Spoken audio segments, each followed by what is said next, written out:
జబర్దస్త్లోకి అవకాశం ఎలా వచ్చింది అక్క? నాకు ఇన్స్టాగ్రామ్లో భాస్కర్ గారు మెసేజ్ చేశారు, బుల్లెట్ భాస్కర్ ఓకే, గారు. సూపర్. బుల్లెట్ భాస్కర్ గారు మెసేజ్ చేసి, అమ్మ నువ్వు జబర్దస్త్కి వస్తే బాగుంటుంది, ఓన్ కంటెంట్తో నువ్వు వీడియోలు చేస్తున్నావు కదా, రామ్మా అని చెప్పేసి అన్నారనమాట. సరే అని తప్పకుండా వస్తానండి అని వెళ్ళాను. ఫస్ట్ స్కిట్ చేశాను, కొంచెం టెన్షన్ పడతా. ఉల్లిపాయల స్కిట్, టమాటాలు అప్పుడు రేటు ఉండే, ఆ స్కిట్ చేశాను. తర్వాత రెండో స్కిట్ చేశాను, రాఘవేంద్ర గారు స్కిట్ ఒకటి అనమాట, అది చేశాను. ఆ రెండో స్కిట్కే బెస్ట్ ఎంటర్టైనర్గా 10,000 రూపాయలు చెక్కు. అంతమంది కామెడియన్స్ ఉండగా నాకు మంచిగా వచ్చి బాగా చేశారని సపోర్ట్. ఆ సపోర్టు ఇప్పటికే నేను మర్చిపోలేను. నా లైఫ్లో నాకు జరిగిన కొన్ని వాటిలో బాగా గుర్తుపెట్టుకోవాల్సింది ఏంటంటే, ఈ 10,000 రూపాయల చెక్ అనేది మీరు అనుకోవచ్చు 10,000 రూపాయలకి అంత సీన్ ఏంటి అని అన్న వాళ్ళు కూడా కొంతమంది ఉన్నారు. అది 10,000 రూపాయలు మీరు అనుకుంటే, నాకు అది 10 లక్షలు 10 కోట్లు. ఎందుకంటే అక్కడ సీనియారిటీ ఉన్న వాళ్ళు జబర్దస్త్ ఆర్టిస్టులు బోల్డ్ మంది ఉన్నారు. అంతమందిలోని ఒక 30 మంది ఉంటే 30 మందిలో నాకు వచ్చింది. అది నాకు ఆనందం కదా చాలానే. నేను చదువుకోలేదు, అందంగా లేను, పల్లెటూరు అమ్మాయిని, నాకేమీ తెలియదు అని చెప్పేసి అనుకునే వాళ్ళు కొంతమంది ఉన్నారు. దేశముద్ర అని కొంతమంది అనుకుంటారు. నేను దేశముద్రే అమాయకురాలు అయితే ఏం కాదు. మరి ఆ 10,000 రూపాయలు చెక్ నాకు రావడము, తర్వాత ఏమో మన రాజు కనకాల గారు నా దగ్గరికి వచ్చి మాట్లాడడం, ఈ లైఫ్లో ఈ రెండు చాలు, ఇంకేం కావాలి జీవితానికి అనిపించింది నాకు నిజంగా. ఇప్పుడు జడ్జెస్లో రాజీవ్ కనకాల గారు ఆ రోజు వచ్చి మాట్లాడింది జబర్దస్త్లో, అది పక్కన పెట్టి నార్మల్గా ఎవరు బాగా మాట్లాడతారు? పర్సనల్లీ ఏమన్నా ఎవరితో అయినా కొంచెం రెపో ఉందా? గొడవ అని ఇంకా ఎవరితో ఎక్కువ క్లోజ్ అంటే అందరూ బాగా మాట్లాడతారు నాతో.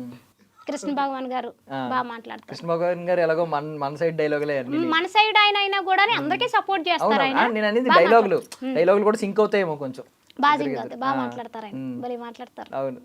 సో ఐ మీన్ మన లాంగ్వేజ్ అంటే కొంచెం. మళ్ళీ ఇంద్రజమ్మ నాకు చెప్పక్కర్లేదు, ఇంకా ఖుష్బూ గారు ఇంద్రజ గారు ఇద్దరు నాకు బాగా నచ్చుతారు చాలా. మాట్లాడడం కూడా ఎవరిని నొప్పించకుండా మాట్లాడతారు, ఏదైనా కూడా బాగుంటుంది. స్కిట్లో సరదాగా ఇలా చేయి చేసుకున్నా అది కొంచెం తగిలినా కూడా అస్సలు ఖుష్బూ గారు ఒప్పుకోరు. చేయి తగులుతుంది అంటారు. ఇంకా రష్మి కూడా చాలా సున్నితమైన అమ్మాయి, చాలా సున్నితం అన్నమాట. అవును, మనలాగా అంత నాటుగా ఉంటారు. నాకులా నాటుగా కాదు, రఫ్ చేస్తే ఒకసారి చూపించి ఎంత రఫ్గా ఉందో చూసావా? కోడతే మ్యాన్ హ్యాండ్లింగ్ కొంచెం తగ్గించుకుని.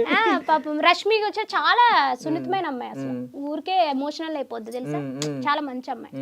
ఎప్పుడైనా ఇప్పటికీ ఏమన్నా సరదాగా ఈ డైలాగ్స్ పడతా ఉంటాయా?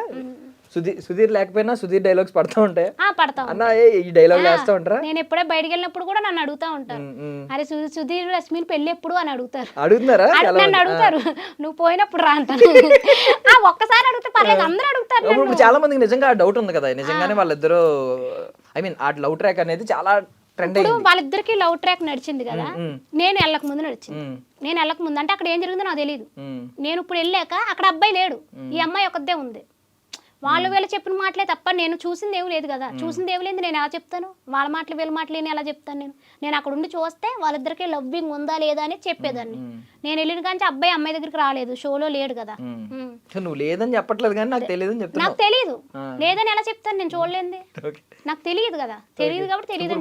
ఇప్పుడు ఏ లవ్ ట్రాక్ నడుస్తుంది అక్కడ? ప్రజెంట్ కి అయితే ఇప్పుడు లవ్ ట్రాక్లు అయితే అక్కడ నాకైతే ఏమి కనిపించలేదమ్మా. మరి ఎందుకంటే వెళ్ళిన కాంచి నా స్కిట్ నాకు చూసుకోవడానికి చేసుకోవడానికి అయిపోద్ది. ఇంకా లవ్ ఎవరు లవ్ చేసుకుంటున్నారో, ఎవరు ముద్రెట్టుకుంటున్నారో చూస్తా కూర్చుంటాను నేను. చెప్పండిలే, ఏమన్నా ఉంటే చెప్తావు కదా అని. ఏం లవ్ ట్రాక్లు గట్ట అయితే ఏమి లేవు ప్రజెంట్గా అయితే. ఇప్పుడు నార్మల్లీ జబర్దస్త్ మీద నెగిటివ్ కమెంట్లు చేసే వాళ్ళు చాలా మంది ఉంటారు. అంటే ఇది బూత్ షో అని, డబుల్ మీనింగ్ షో అని. వాళ్ళందరికీ ఏమైనా సమాధానం చెప్పాలనుకుంటున్నావా? బూత్ షో, డబుల్ మీనింగ్లు అంటే నార్మల్గానే పాత సినిమాలు ఎన్ని సినిమాలు మీరు తీసుకోండి. నార్మల్గా ఒక సినిమా నేను చూసాను, కృష్ణ గారు అంటారు, ఒక డైలాగ్ ఉంటుంది చూడండి, ఆవిడ అంటది, మా చెట్టు కొబ్బరికాయలు మీరు చూసారా అని. కొంచెం డబుల్ మీనింగ్స్ ఉంటాయి, అవన్నీ డబుల్ మీనింగ్లు కాదేంటి. అప్పట్లో ఏంటంటే మనకి గులుగులు ఇవన్నీ లేక తెలిసేది కాదు, తెలిసేది కాదు. ఇప్పుడు తెలుస్తుంది కదా, ఇప్పుడు తెలుస్తుంది కాబట్టి అలాగ అంటున్నారు. మ్యాక్సిమం అయితే డబుల్ మీనింగ్ వెయ్యాలని కానీ అని అయితే ఏ టీమ్ లీడర్ అనుకోరండి. ఆ సిచ్యువేషన్ బట్టి ఆ పంచి వచ్చేయాలేమో తప్ప కావాలని అయితే చెయ్యరు. ఇప్పుడైతే ప్రజెంట్కి అయితే మీరు చూడండి, ఇప్పటి నుంచి షో చూడండి, మొత్తం అన్ని మార్పులు జరిగినాయి. అంతేకాదు కొత్త వాళ్ళకి కూడా చాలా మందికి అవకాశాలు ఇస్తున్నారు. ఎందుకంటే సోషల్ మీడియాలో చాలా మంది వీడియోలు ఎప్పటి నుంచో చేసే వాళ్ళు ఉన్నారు కదా, వాళ్ళకి ఒక్కసారైనా టీవీలో కనబడాలి అన్న ఉంటుంది కదా, అలాంటి వాళ్ళందరికీ కూడా పిలిచి మరీ అవకాశం ఇస్తున్నారు మన మళ్ళీ ఈ టీవీ జబర్దస్త్ వాళ్ళు. అంటే సోషల్ మీడియా గురించి వస్తే టిక్ టాక్ ఉన్నప్పుడు ఏమన్నా నేను అసలు ఏం చేయలేదు అసలు టిక్ టాక్ అసలు ఇన్స్టాల్ కూడా నేను చేసుకోలేదా? ఇన్స్టాలోకి వచ్చాను, ఇన్స్టా చేసిన నెల రోజుల్లోనే టిక్ టాక్ అసలు వాడలేదు, ఇన్స్టాల్ కూడా చేసుకోలేదా? లేదండి. Okay okay. Tick talk ban అయిపోయింది, చాలా మంది ఏడ్చారు అప్పట్లో.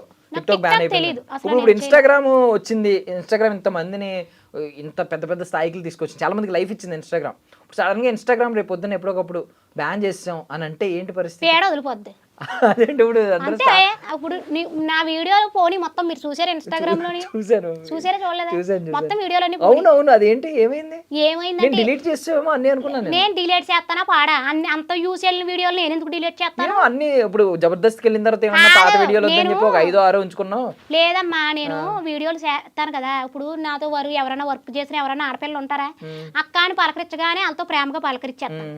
పలకరించగానే అక్క నీ ఫోన్ అక్క ఫోటో చూస్తాం అక్క వీడియో పెట్టావు కానీ అందుకని ఫోన్ ఇచ్చేస్తాను. అందుకని నాకు అంత సీక్రెట్లు ఏమి ఉండవు కదా, ఫోన్ ఇచ్చేస్తాను. ఇంకా అలా ఫోన్లు తలొకల ఫోన్లు తీసుకోవడం, లాకులు గట్ట అన్ని చూడడం చేయడం. గిట్లేని వాళ్ళు ఉంటారు కదమ్మా, ఎవరో ఒకళ్ళు అందరూ ఒకలా ఉంటారు. ఏం చేశారో తెలుదు, ఫోన్ హ్యాక్ చేశారు. 15 రోజుల దాకా ఇన్స్టాగ్రామ్ ఓపెన్ అవ్వలేదు. తర్వాత చూస్తేనే వీడియోలు డిలీట్ అయిపోయి ఉన్నాయి. ఎవరిని అంటాము? ఇప్పుడు కంప్లీట్ నీ చేతికి వచ్చిందా? ఉన్నది, మొత్తం మార్చేసి అనేటప్పటికి వీడియోలు అన్ని డిలీట్ అయిపోయి ఉన్నాయి. అయ్యయ్యో, వీడియోలు డిలీట్ అయిపోయి ఉన్నాయి కదా అని చెప్పేసి మరి బాధ ఉంటుంది కదా, కష్టపడి చేశాను కదా, బాధపడ్డాను. తర్వాత మళ్ళీ ఆలోచించాను. ఏం ఆలోచించాను తెలుసా? నా వీడియోలు పోనీయని నేనే ఎడితే ఇంకా జనాలకు నేనే మోటివేషన్ ఇస్తాను? మోటివేషన్ ఇవ్వలేను కదా, మోటివేషన్లు ఇస్తున్నాం కదా, ఎడితే కూర్చుంటే అవ్వదు కదా, పోతే పోనే మళ్ళీ చేసుకుంటే సత్తా నా దగ్గర ఉంది. ఇన్స్టాగ్రామ్ పోతే యూట్యూబ్ పెట్టుకుంటాను, యూట్యూబ్ పోతే మోజో పట్టుకుంటాను, మోజో పట్టుకోతే ఏదో కొత్త అయిపోతుంది, రాకంటా ఉండదు, అది పట్టుకుంటాను తప్ప నేను వెనకడుగు అయితే వేయను, భయపడను. ఇవన్నీ పోతే నీకోసమే ఒక యాప్ తయారు చేద్దాం, ఏదో ఒక యాప్ అన్న తయారు చేస్తాను తప్ప నేను భయపడిన అలాగా పోతే పోనీ అనుకుంటాను. మనుషులే శాశ్వతంగా ఉండలేదు, ఈ బోడి యాప్లు ఉంటాయి ఏంటి? ఉండవు కదా, పోతే పోతాయి అంతే. నేను దేనికన్నా నీకు కృతజ్ఞత ఉందా ఈ ఇన్స్టాగ్రామ్ మీద వాటి మీద? నిన్ను ఇప్పుడు ఇంత స్థాయికి తీసుకొచ్చినందుకు. ఇన్స్టాగ్రామ్ సీఈఓ కనిపించాడు అనుకో, మార్క్ జగర్బర్గ్ అనుకుంటా. ఎవరు? ఇన్స్టాగ్రామ్ ఆయన. ముందు ఇన్స్టాగ్రామ్ ఆయన కనబడగానే ముందు నేను ఏం చేస్తానంటే ఆయన మా గోదావరి సైడ్ తీసుకెళ్ళి శుభ్రంగా చేపలు పులిసేటి భోజనం పెడతాను ఆయనకి, పెడతాను. ఎందుకంటే నేను ఇన్స్టాగ్రామ్ లోకి వచ్చి రాగానే అంతలా వైరల్ చేసాడు ఆయన. ఎందుకు చేయను? మీ అభిమానం నాకు ఉందండి, నేను అంత దుర్మార్గురాలు అయితే కాదండి, మంచిదాన్నే సపోర్ట్ చేస్తాను. ఇంకా ఒకవేళ ఇన్స్టాగ్రామ్ పోతారో అన్నారు కదా, ఇప్పుడు అందరితో పాటు మనవి పోతాయి, బాధపడతానే వస్తాయి వెనక్కి రావు కదా. నేను బాధపడినాను దేనికన్నా పోతే బాధ లేదు, పోతే బాధ అంతే కదా, అందరూ పోతే పర్లేదు అంతే కదా.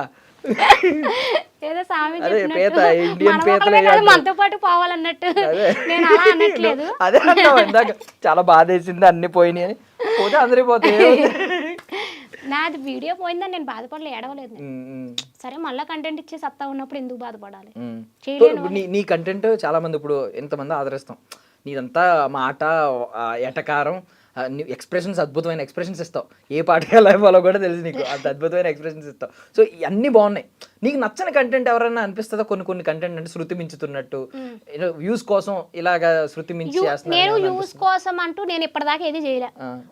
చూస్తే ఎవరన్నా అనిపిస్తుందా బయట చూస్తే? నేను అంత అంటే వాళ్ళు కష్టపడతారని, ఇప్పుడు నా వీడియోలో ఏదైనా కూడా కొంచెం బాగాలేదు, జనాలు బాగాలేదు అన్నారు అనుకో, దాన్ని తీసేస్తాను ఎమ్మట. నేను అది యూస్ వెళ్ళినా కూడా డిలీట్ చేసేస్తా, అవసరం లేదు. ఇంకా మనం వీడియోలు చేసేది జనాల కోసం, వాళ్ళకి నచ్చలేదని కామెంట్ పెట్టినప్పుడు ఇంకా దేనికి వీడియోలు తీసేస్తాను నేను. తీసేస్తాను, ఏదైనా ఒకవేళ నచ్చలేదు అన్నారు ఇంకో తీసేస్తాను. దేనికి అంటే రీసెంట్ గా ఒకటి శివాజీ గారు ఒక వీడియో పెట్టాను డ్రెస్సింగ్ గురించి. ఆ వీడియో గురించి నేను అది పెట్టాను. పెట్టగానే ఒక 2-4 అక్క ఎందుకు అక్క మనకి దాని గురించి వద్దు అక్క తీసేయక్క అన్నారు, అనగానే తీసేసాను.